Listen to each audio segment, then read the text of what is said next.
Bonjour, je m'appelle Souleymane Amri, je suis directeur de l'entreprise de conseil en transformation digitale Forcinet. À la base, je suis de formation ingénieur et donc je suis ingénieur d'État en technologie de l'information et télécommunications. Et donc c'était un parcours d'ingénierie que j'ai fait au Maroc à l'Institut national des postes et télécoms. Et puis à la suite de ce parcours, j'avais effectivement poursuivi mon cursus en business management et ingénierie des affaires exactement à Télécom Bretagne, enfin, qui est nommé aujourd'hui MT Atlantique en France. Et justement, c'est ce qui m'a permis en fait d'avoir un parcours académique qui est mixé entre les technologies et également entre tout ce qui est business et marketing. Et donc suite à ce parcours académique, j'avais eu l'occasion de travailler sur plusieurs projets dans des entreprises dans le cadre d'expériences professionnelles, donc notamment des projets qui étaient au départ qui concernaient tout ce qui est technologie de l'information en termes de développement informatique, en termes de développement web, en termes de mise en place de solutions fonctionnelles de gestion au sein des entreprises, notamment des systèmes d'information, des CRM, etc.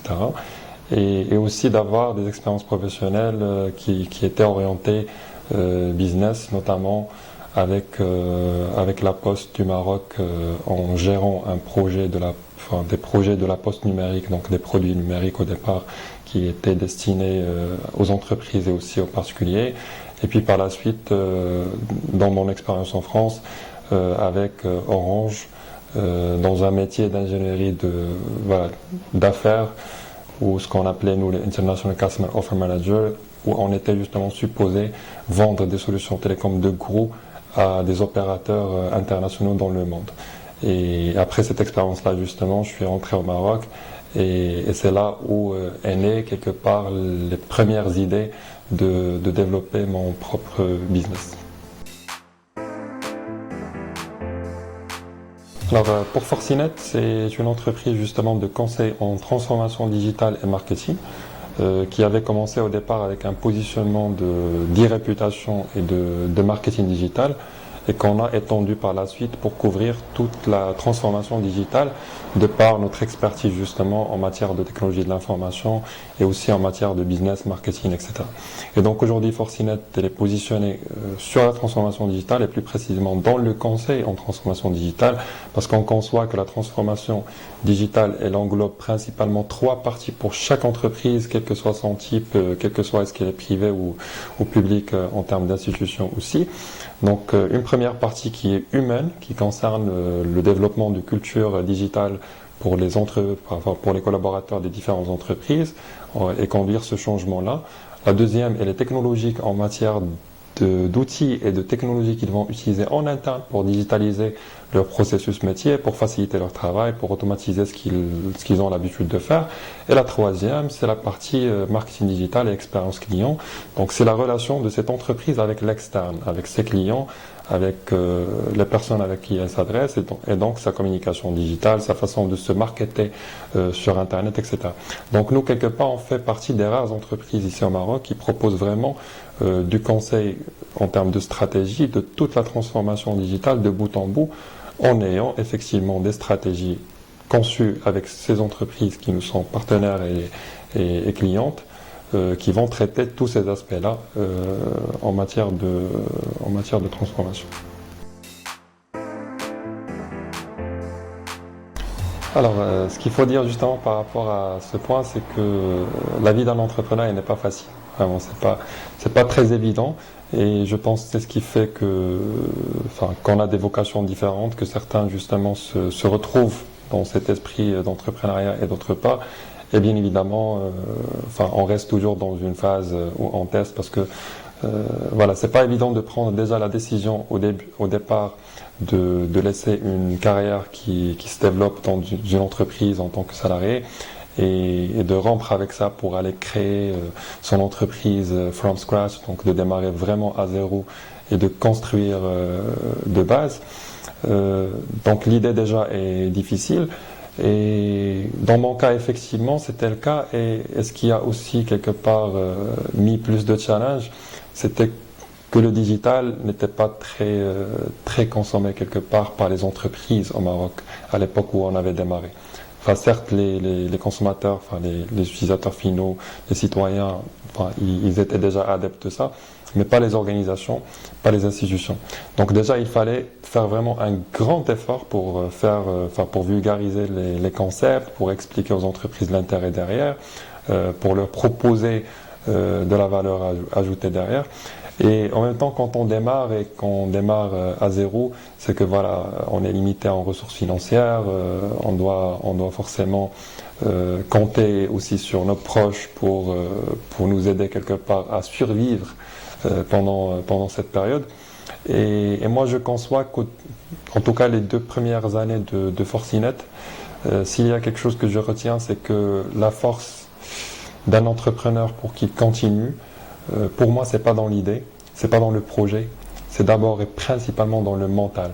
C'est ce mental où on se réveille chaque matin en se disant mais pourquoi j'ai pris cette décision alors que je pouvais être dans une entreprise avec un salaire tranquille, avec des horaires définis, etc.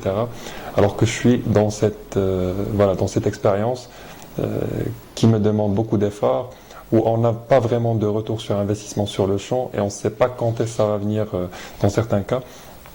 Donc vraiment, si on n'a pas cette force mentale qui va faire en sorte qu'on va se dire non, on va continuer quand même à avoir les premiers noms des clients qu'on approche, ou justement d'avoir des personnes devant nous qui vont peut-être rejeter ce qu'on leur propose. Ça, c'est pas évident au départ, et c'était pas évident au départ. Après, voilà, c'était justement une expérience qui m'a fait tester mon mental en quelque sorte, parce que je me suis découvert par rapport à ça. Et effectivement, au départ, ça demandait beaucoup de travail, donc je pourrais dire que pendant les 2 premières années, ou un petit peu plus, quasiment c'était la vie professionnelle qui primait principalement par rapport à la vie personnelle, donc moins de temps dédié à la vie personnelle, moins de temps dédié aux activités. Et ça aussi, c'était un apprentissage parce que par la suite, j'ai découvert qu'on ne peut pas rester sur ce rythme si on veut justement réussir à développer ce qu'on souhaite. C'est qu'on ne peut pas avoir une vie, une carrière, que ce soit entrepreneuriale ou autre, au détriment de notre vie personnelle derrière. On a des proches qui ont besoin de nous, nous aussi on a besoin d'eux, etc. Donc il faut dédier du temps. Et sincèrement, une des choses que j'avais faites à l'époque, c'est que avant, voilà, je me dédiais au travail 7 jours sur 7. Et à un certain moment, je me suis dit, bah, stop, je vais commencer à prendre au moins mes dimanches. Et mes dimanches, je vais éteindre mon téléphone et je vais me dédier justement à des activités pour moi-même, pour ma famille, pour les proches, pour mes amis, etc. Chose que j'ai commencé à faire. Après, j'ai développé ça en me disant même au cours de la semaine, il faut que je réserve quelques moments pour des activités que j'aime, des activités artistiques, des activités sportives, etc. Et j'ai constaté en fait qu'en faisant ça, il y a aussi la performance en matière de travail qui va s'améliorer. Donc en fait, l'idée de se dédier à 100% à quelque chose de professionnel ne fait pas comme il nous semble développer cette performance. Au contraire, c'est que ça devient très lourd. Donc ça, d'une part, c'était les challenges personnels. Il y avait aussi des challenges aussi en matière de culture ou de mentalité qu'on avait à l'époque au Maroc. Quand même, j'avais commencé l'entreprise à l'âge de presque 25 ans. Et c'est pas évident aussi parce que c'est là où j'ai découvert qu'on a vraiment une vraie culture de cheveux blancs. Enfin, les gens ne font pas confiance aux jeunes. Même si on est dans un domaine qui est lié principalement aux jeunes, mais les gens ils font pas confiance aux jeunes, donc il faudrait vraiment doubler, tripler, quadrupler les efforts pour qu'on vous fasse confiance. Et des fois, ça se passe au détriment de ce que vous proposez, au détriment de vous ou autre chose. Et notamment aujourd'hui, après la stabilisation quelque part de l'entreprise et lorsqu'on a réussi à avoir des clients stables qui sont aujourd'hui fidèles à notre entreprise, et je les remercie justement parce que ces premiers clients qui font confiance à l'entreprise, c'est les clients justement qui donnent à l'entreprise son élan pour l'avenir. Donc après que ça s'est stabilisé, je peux dire que voilà, c'est là où j'ai pris effectivement vraiment le temps de remettre en question la façon dont je gère ma vie personnelle aussi avec la vie professionnelle. pour me permettre aujourd'hui de passer plus de temps avec ma famille, pour me permettre justement d'avoir d'autres activités, en gros d'avoir un équilibre. Bien évidemment, il y a des fois où il y a des charges qui sont des charges de travail qui sont très très importantes. Et, et là, justement, ce qui va arriver, c'est qu'on va dédier plus de temps aux professionnels parce qu'il y a des urgences, parce qu'il y a des deadlines, etc. qu'il faut gérer. Mais en tout cas, après ça, on se rend compte que voilà, on a dédié assez de temps pour l'entreprise. Maintenant, il faut encore une fois avoir du temps pour soi, avoir du temps pour les gens qui comptent pour nous. Et justement de sortir de cette ambiance qui peut des fois être très agréable en entreprise et des fois pas. Donc comme n'importe quelle expérience dans la vie, il y a des ups et des downs et c'est géré au fur et à mesure que ça se produit. Alors, généralement, enfin, mon constat par rapport à l'écosystème entrepreneurial au Maroc, c'est que déjà, je dis ça vraiment de tout cœur, il y a eu un grand développement entre le moment où on a commencé notre business et aujourd'hui. Déjà, il s'est développé, il y a eu pas mal d'initiatives qui étaient développées. Donc, on a eu des programmes tels que Interaqa, d'autres programmes également qui encouragent à l'entrepreneuriat. Il y a eu aussi des fonds qui consistaient justement à aider des entrepreneurs qui ont des projets prometteurs. On a eu entre-temps plusieurs incubateurs d'entreprises. Donc l'écosystème il s'est développé parce que au départ il faut dire que il y avait ce challenge de mentalité générale quelque part. Parce que nous on vit quand même dans une culture dont la logique entrepreneuriale manque beaucoup. D'ailleurs, depuis qu'on commence à être conscient de notre vie, il y a toujours ces messages qu'on va entendre de voilà, il faut étudier pour travailler dans une entreprise, pour se marier, pour avoir une voiture, pour avoir par la suite une maison.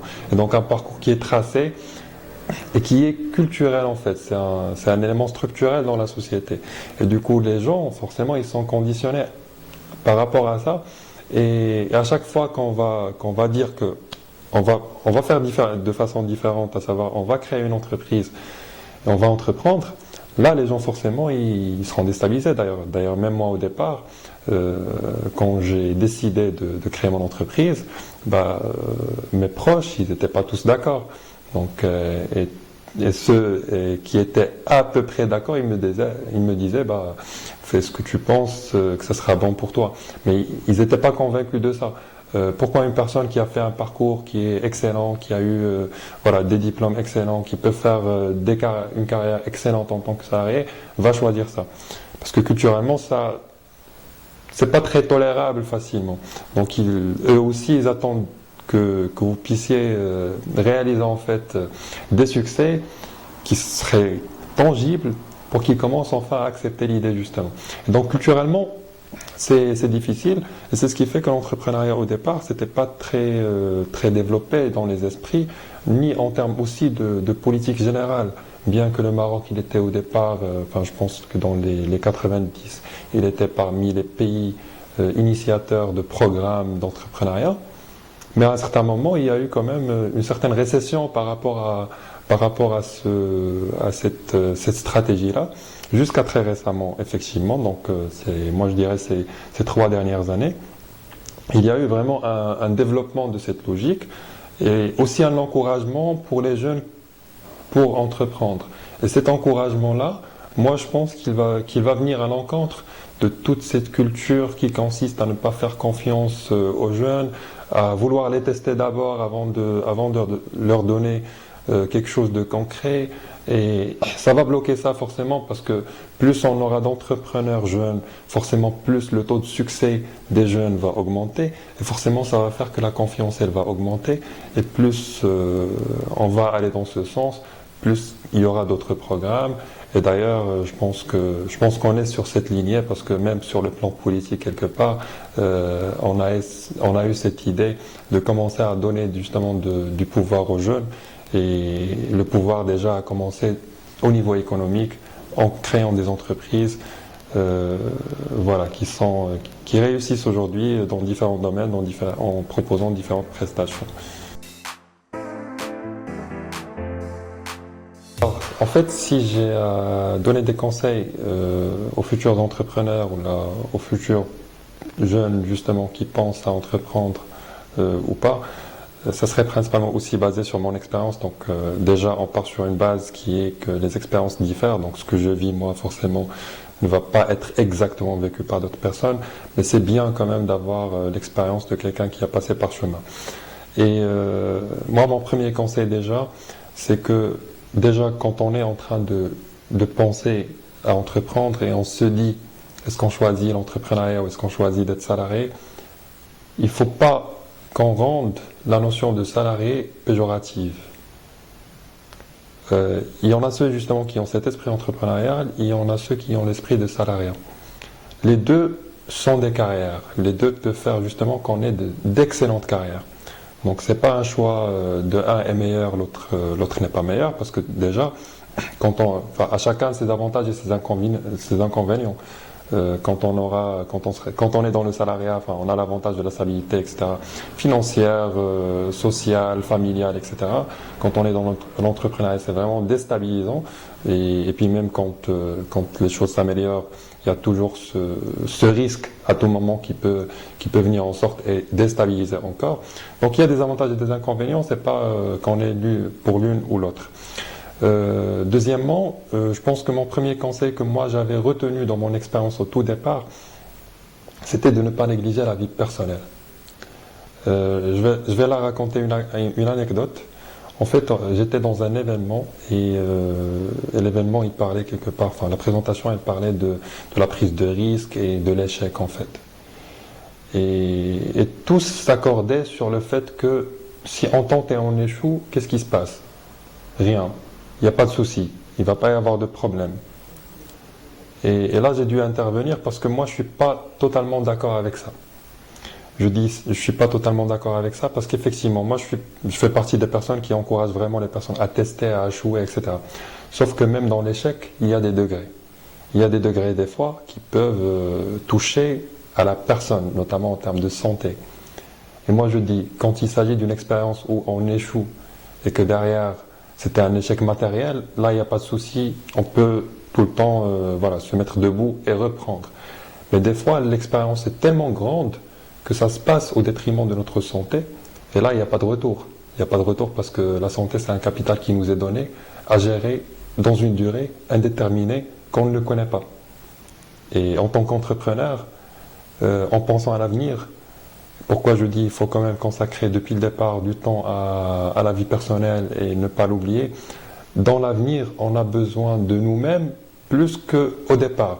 Donc si on s'épuise et on se consume au départ, il n'y aura plus rien par la suite.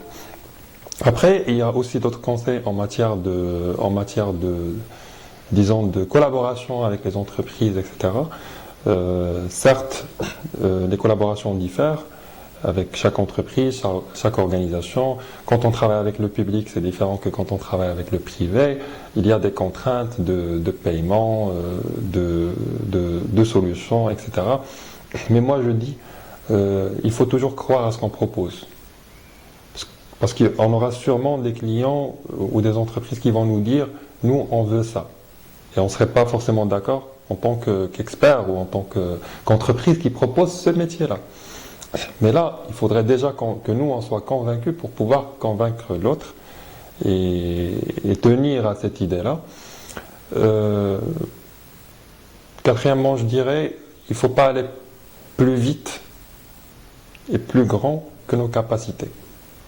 Quand on démarre une entreprise, on démarre forcément avec des capacités limitées, même quand on a des fois le fonds de roulement nécessaire pour créer une entreprise, recruter des gens, etc. Mais les capacités justement à gérer des projets, etc. Je dis que c'est limité au départ. Pourquoi? Parce qu'on n'a pas encore vécu l'expérience terrain avec les projets des clients. Donc, j'ai vu pas mal de fois des entreprises qui ont démarré très très fort en prenant de grands projets chez pas mal de clients, etc., et qui ont fini par ne rien gérer à la fin et fermer en fin de compte. Donc je dis tout le temps, allez crescendo. étape par étape, parce que chaque étape, elle va ramener de nouveaux challenges, et il faut être prêt justement pour ces nouveaux challenges. Et dernier peut-être conseil, et je pense que ça c'est l'esprit que partagent tous les gens qui ont un esprit entrepreneurial, c'est que quand on fait de l'entrepreneuriat, c'est plus une expérience humaine qu'une expérience business. Et ça, je l'ai vécu personnellement. Ça m'a appris beaucoup de choses. En démarrant à zéro, j'ai pu faire des tâches que je n'aurais jamais pensé, imaginé que je ferais. J'ai fait des tâches qui ne faisaient pas partie de mon expertise ni de mon expérience. Et déjà, si on n'a pas cette logique de faire des choses, peut-être qu'on n'aime pas des fois qu'on aime, etc., des fois qu'on maîtrise, des fois qu'on maîtrise pas, ça va être compliqué. Donc derrière, et le fait de faire ça, ça fait qu'on se rend compte du travail que font les autres. Et on commence en fin de compte à considérer le travail de l'autre et à ne pas le sous-estimer. Et c'est pour cette raison-là que je dis que l'expérience entrepreneuriale est d'abord une expérience humaine avant qu'elle soit business. Ce qui va faire que votre entreprise va réussir, c'est l'humain, c'est de considérer les collaborateurs qui sont avec vous, les gens justement qui sont là à développer ces projets avec vous, avant l'objectif de l'argent. Parce que la fin ultime derrière, c'est d'avoir de l'argent forcément pour développer davantage. Mais si on n'a pas d'humain, ou que le côté humain est cassé au départ, on ne va pas aboutir à ce deuxième objectif. Donc pour moi, mon dernier conseil justement, c'est privilégier l'humain, l'humain, l'humain.